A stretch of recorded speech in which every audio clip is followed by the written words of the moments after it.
A yanzu muka samu labarin rasuwar jaruma a masana'antar Kannywood, Fadila Muhammad, wacce aka fi saninta da sunan fim ɗin da ta yi shuhura da shi, wato Hubbi.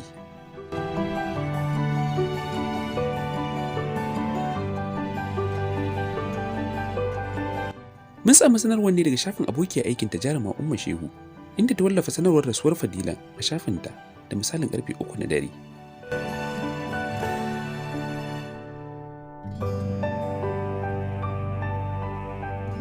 Ko da dai cikin dare ta wallafa labarin rasuwar, amma hakan bai hana ɗimbin al'umma ganin saƙon ba. Inda da yawa daga abokan sana'ar da suka nuna alhini na wannan rashi na abokiyar aiki da suka yi rana tsaka, kasancewa ba a ji labarin jinyarta ba, sai mutuwar ta aka ji rana tsaka.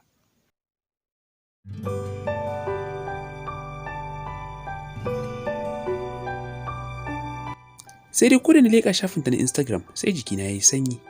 Ganin kwanaki 8 zuwa 10 da suka wuce, jarumar lafiyar ta ƙalau. Ta ma wallafa hotuna da bidiyon da cikin nishaɗi da ƙawayenta, tana nishaɗi ba abin da ya dame ta. Ashe ba ta sani ba tana gab da riskar wa'adi.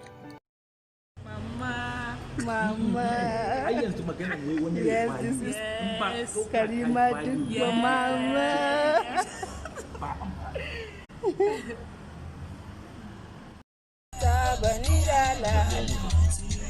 Na ma ɗauka wani abu. Wallahi na ɗauka ba shi ma.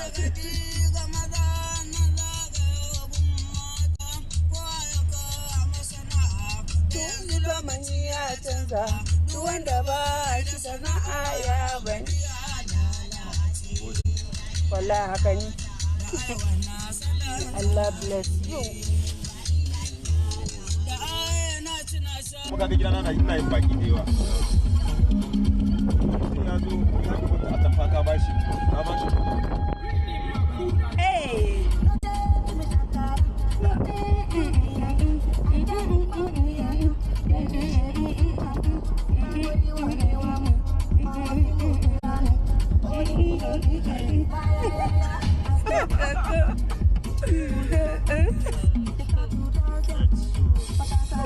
Oh, get this music.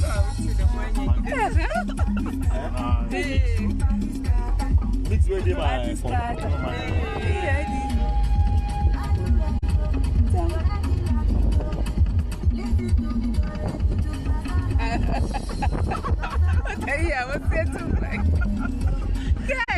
Mama. Da fatan Allah ya mata rahama, ya sa in tamu ta zo mu cika da imani. Allahu Akbar, ai da ma rai baƙon duniya ne, kowa jiran wa'adi yake.